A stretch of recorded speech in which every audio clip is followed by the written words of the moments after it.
Pak, jangan memeras caleg. Caleg, jangan bodoh-bodohi rakyat. Sudahlah. Kenapa negara kita hancur ini, Pak? Jangan salahkan anggota DPR saja. Jangan salahkan penegak hukum saja. Jangan perangkat legislatif dan eksekutif saja. Kita ikut salah.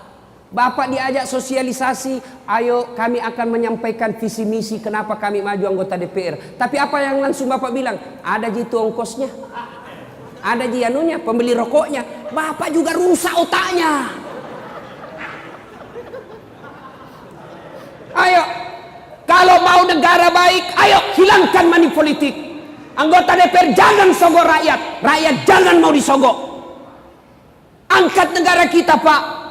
Tidak usah demo kiri kanan, tidak usah protes kiri kanan. Mulai dari diri sendiri. Abdi binafsi, mulailah dari diri kita.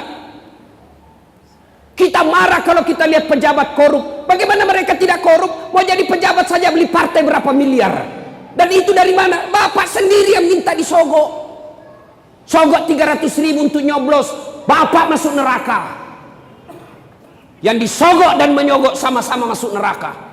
Saya tidak disogok, Ustadz, saya kasih ketemu sama.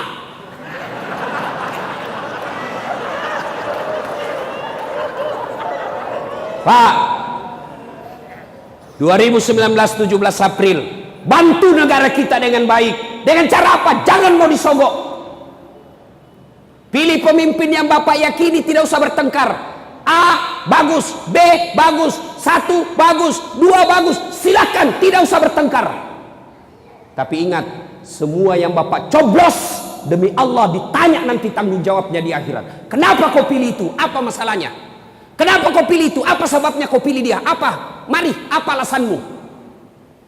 Kalau Bapak mencoblos hanya dikasih 300.000, asari kupis saru-sari, bersekutu dengan jahat-jahat pula hukumnya.